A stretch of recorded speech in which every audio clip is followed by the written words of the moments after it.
नमस्कार मैं मजिद बंधुसकल पलकते चाওক আজি 9টা গুৰুত্বপূৰ্ণ খবৰ। প্ৰথমটো খবৰ মাটি কিনা বেচাক লৈ অসমত আহি গ'ল নতুন নিয়ম। এতিয়াৰ পৰা অসমত 1951 চনৰ পাছত অহা কোনো লোকে মাটি কিনিব নোৱাৰিব। মাটি কিনা বেচাক লৈ 7টাকৈ নতুন নিয়ম ঘোষণা মুখ্যমন্ত্ৰী হিমন্ত বিশ্ব শৰ্মাৰ। মাটি বাৰী কিনা বেচাক লৈ আহি গ'ল ডাঙৰ খবৰ। এতিয়াৰ পৰা অসমত 1951 চনৰ পাছত অহা কোনো লোকে মাটি কিনিব নোৱাৰিব। অসমৰ নিৰ্বাচিত ৰেভিনিউ ব্লকত 51ৰ আগত অহা লোকেহে মাটি কিনা বেচা কৰিব পাৰিব। মাটি বাৰীক লৈ 7টা নতুন নিয়ম ঘোষণা মুখ্যমন্ত্ৰী হিমন্ত বিশ্ব শৰ্মাৰ। বহিৰাগত অসমত যধে মতে মাটি কিনিব নোৱাৰিব আৰু বিক্ৰী কৰিবলৈও মানি চলিব লাগিব নতুন নিয়ম। এই সন্দৰ্ভত কঠোৰ নিৰ্দেশ ৰাজ্যৰ মুখ্যমন্ত্ৰী হিমন্ত বিশ্ব শৰ্মাৰ। অসমত মাটি কিনা বেচাত আহি গ'ল নতুন নিয়ম। মাটি বাৰী ক্ৰয় বিক্ৰয়ক লৈ ডাঙৰ মন্তব্য মুখ্যমন্ত্ৰীৰ। অসমৰ নিৰ্বাচিত ৰেভিনিউ ব্লকত 51ৰ আগত অহা লোকেহে মাটি কিনা বেচা কৰিব পাৰিব। অসমৰ কিছু ব্লকত প্ৰযোজ্য হ'ব কিছু নতুন নিয়ম। বিশেষ কিছু অঞ্চলত মাটি বাৰী ক্ৰয় বিক্ৰয়ত প্ৰযোজ্য হ'ব এই নতুন নিয়ম। অৱশ্য মুখ্য নগৰবোৰত প্ৰযোজ্য নহয় এই নিয়ম। ইফালে শীঘ্ৰেই অসমৰ চৰাঞ্চলৰ ভূমিত হ'ব ছাৰ্ভে। মাটি বাৰী সন্দৰ্ভত এই ডাঙৰ মন্তব্য বা এই ডাঙৰ ঘোষণা কৰিছে ৰাজ্যৰ মুখ্যমন্ত্ৰী ডক্টৰ হিমন্ত বিশ্ব শৰ্মাই। পৰৱৰ্তী খবৰ চৰকাৰী ঘৰৰ জিঅ' টেগিং কৰাসকলৰ বাবে ভাল খবৰ। জিঅ' টেগিঙৰ পিছত প্ৰথমখন তালিকা প্ৰকাশ কৰিলে চৰকাৰে। এই তালিকাত আপোনাৰ নাম আছেনে নাই এতিয়াই পৰীক্ষা কৰক। এই তালিকাত নাম থাকিলে আপুনি লাভ কৰিব চৰকাৰী ঘৰ। চৰকাৰী ঘৰৰ জিঅ' টেগিং কৰাসকলৰ বাবে ভাল খবৰ।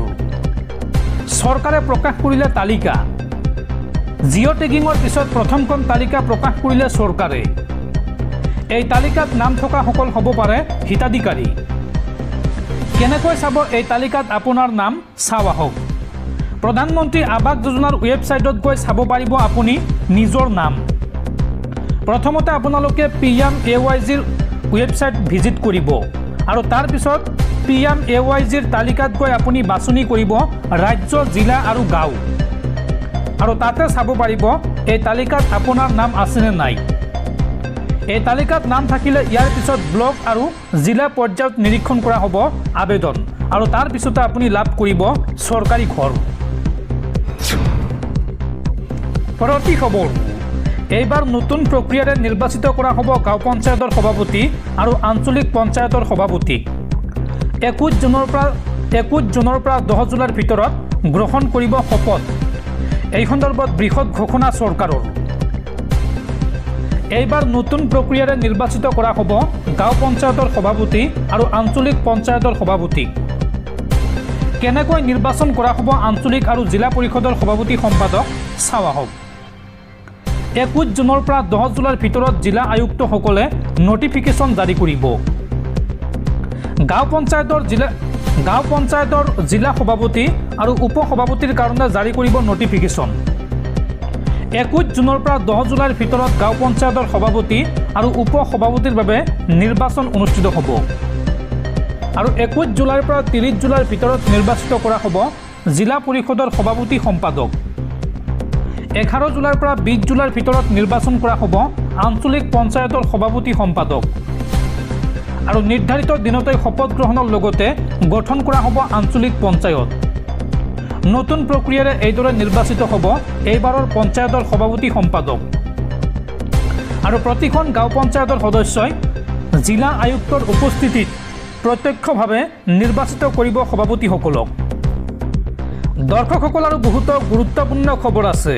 তাৰ আগতে আপোনাক জনাওঁ যে যদি আপুনি এতিয়ালৈকে এইটো ভিডিঅ'ত লাইক কৰা নাই তেন্তে এতিয়াই ভিডিঅ'টোত লাইক কৰি দিয়ক আৰু এনেকুৱা ধৰণৰ ভিডিঅ'সমূহ নিতৌ চাবলৈ চেনেলটো ছাবস্ক্ৰাইব কৰি কাষত থকা বেল আইকনটো প্ৰেছ কৰি ৰাখক।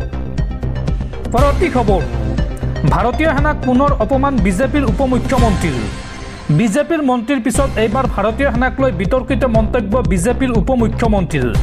প্ৰধানমন্ত্ৰীক প্ৰশংসা কৰিবলৈ গৈ সেনাৰ বীৰত্বৰ কথা পাহৰি গ'ল এইগৰাকী বিজেপিৰ উপ মুখ্যমন্ত্ৰী জগদীশ দেৱাৰাই। বিজেপিৰ মন্ত্ৰীৰ পিছত এইবাৰ ভাৰতীয় সেনাক লৈ বিতৰ্কিত মন্তব্য বিজেপিৰ উপ মুখ্যমন্ত্ৰীৰ। প্ৰধানমন্ত্ৰীক প্ৰশংসা কৰাৰ নামত বিজেপিৰ উপ মুখ্যমন্ত্ৰীয়ে পাহৰি গ'ল সেনাৰ বীৰত্ব। মধ্যপ্ৰদেশৰ উপ মুখ্যমন্ত্ৰীৰ মন্তব্যক লৈ এতিয়া দেশজুৰি বিতৰ্কৰ সূত্ৰপাত হৈছে। ভাৰতীয় সেনাক অপমান বিজেপিৰ উপ মুখ্যমন্ত্ৰীগৰাকীৰ। দেশৰ সেনা আৰু সৈনিকসকলে প্ৰধানমন্ত্ৰীৰ চৰণত মূৰ দুৱাই এই মন্তব্য কৰিছে বিজেপিৰ উপ মুখ্যমন্ত্ৰীগৰাকীয়ে। তেওঁ লগতে কয় যে দেশৰ নাগৰিকসকলে ধন্যবাদ দিব লাগে প্ৰধানমন্ত্ৰী নৰেন্দ্ৰ মোদীক।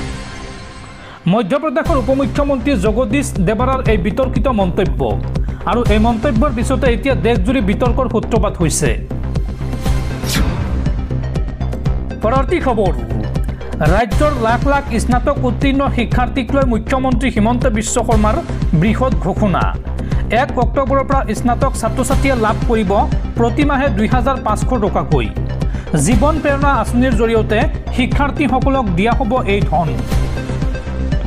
ৰাজ্যৰ স্নাতক উত্তীৰ্ণ শিক্ষাৰ্থীক লৈ মুখ্যমন্ত্ৰীৰ বৃহৎ ঘোষণা। এতিয়াৰ পৰা গ্ৰেজুৱেট হ'লেই প্ৰতিমাহে লাভ কৰিব 2500 টকাকৈ। 2025 বৰ্ষত উত্তীৰ্ণ স্নাতক শিক্ষাৰ্থীলৈ এবছৰৰ বাবে দিয়া হ'ব এই সাহায্য। অথবা 25,000 টকাৰ এককালীন টকা প্ৰদান কৰা হ'ব। অৰ্থাৎ যদি কোনোবাই এই টকা একেলগে ল'ব বিচাৰে তেন্তে একেলগে 25,000 টকা ল'ব পাৰিব। অক্টোবৰ মাহৰ পৰাই লাভ কৰিব এই ধন।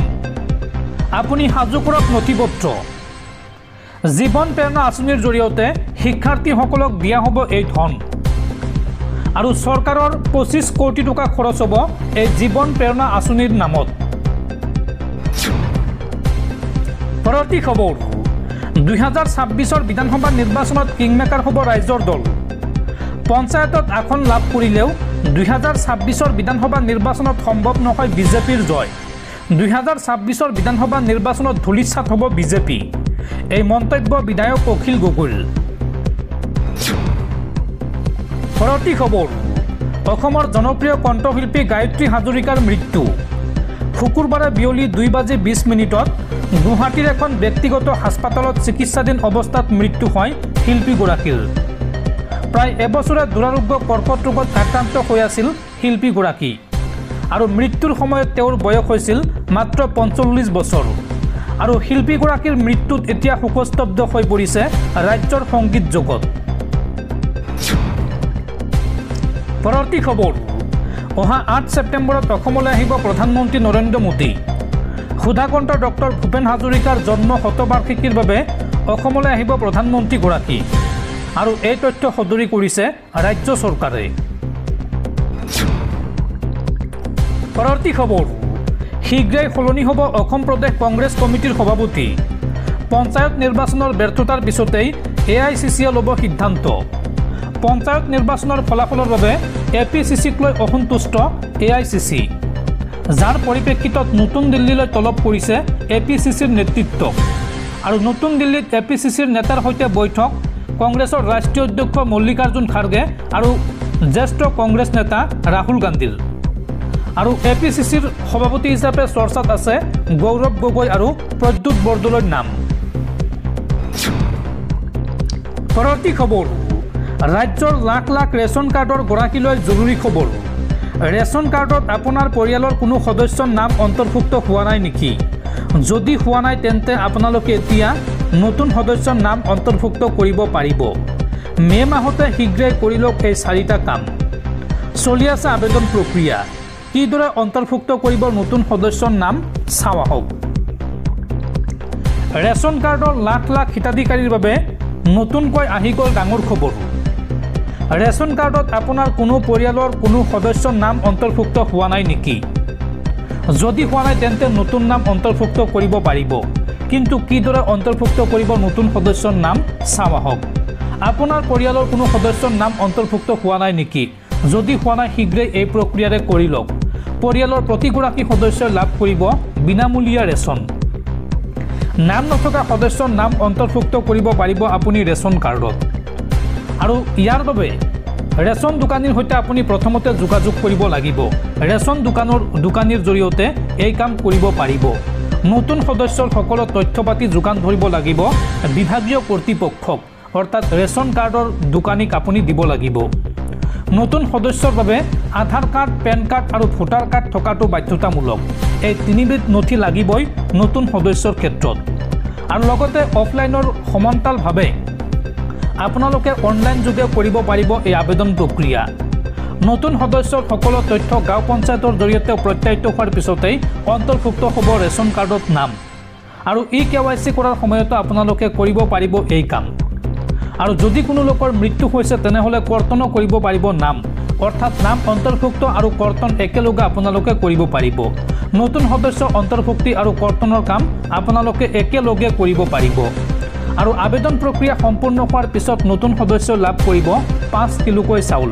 গতিকে যদি আপোনাৰ পৰিয়ালৰ কোনো সদস্যৰ নাম অন্তৰ্ভুক্ত হোৱা নাই তেন্তে এতিয়া আপুনি যোগাযোগ কৰক আপোনাৰ ৰেচন দোকানীৰ সৈতে। পৰৱৰ্তী খবৰ, আগন্তুক 24 ঘণ্টাত ৰাজ্যত হ'ব প্ৰচণ্ড ধুমুহা বৰষুণ। এই সময়ছোৱাত প্ৰতি ঘণ্টাত 40ৰ পৰা 50 কিলোমিটাৰ বেগত আহিব ধুমুহা। লগতে বিজুলী ঢেৰেকনিৰ লগতে বজ্ৰপাত হ'ব প্ৰবল বৰষুণ। আৰু এই সন্দৰ্ভত ৰাজ্যৰ 28খন জিলালৈ বতৰ বিজ্ঞান কেন্দ্ৰৰ সতৰ্কবাণী বা এই 28খন জিলাত জাৰি কৰা হৈছে এলাৰ্ট। অসমৰ কোন কোন জিলাত বতৰ বিজ্ঞান কেন্দ্ৰই এলাৰ্ট জাৰি কৰিছে চাওঁ আহক। ৰাজ্যৰ 28খন জিলাত বতৰ বিজ্ঞান কেন্দ্ৰৰ সতৰ্কবাণী। আজিৰ দিনটোত অসমৰ কোনখন জিলাত কি সতৰ্কবাণী জাৰি কৰিছে বতৰ বিজ্ঞান কেন্দ্ৰই চাওঁ আহক।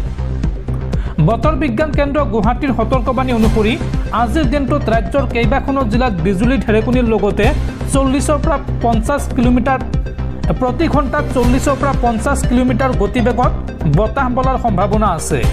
আৰু একাংশ জিলাত বিজুলী ঢেৰেকনিৰ লগতে বৰষুণৰ সম্ভাৱনা প্ৰকাশ কৰা হৈছে। অসমৰ কোন কোন জিলাত কি এলাৰ্ট জাৰি কৰা হৈছে চাওঁ আহক। তিনিচুকীয়া, ডিব্ৰুগড়, ধেমাজি, চৰাইদেউ, লখিমপুৰ, গোলাঘাট এইসমূহ জিলাত বিজুলী ঢেৰেকনিৰ লগতে হঠাৎ বতাহৰ গতিবেগ প্ৰতি ঘণ্টাত 30ৰ পৰা 40 কিলোমিটাৰ হ'ব পাৰে। লগতে 2 এঠাইত প্ৰবল বৰষুণৰ সম্ভাৱনা আছে। সমান্তৰালভাৱে বিশ্বনাথ, শোণিতপুৰ, ডিমা হাছাও, কাছাৰ, চিৰাং, কোকৰাঝাৰ, ধুবুৰী জিলাত এই জিলাসমূহৰ 2 এঠাইত প্ৰবলৰ পৰা অতি প্ৰবল বৰষুণৰ সম্ভাৱনা আছে। লগতে বিজুলী ঢেৰেকনিৰ সৈতে হঠাৎ বতাহৰ গতিবেগ প্ৰতি ঘণ্টাত 40ৰ পৰা 50 কিলোমিটাৰ হোৱাৰ সম্ভাৱনা আছে।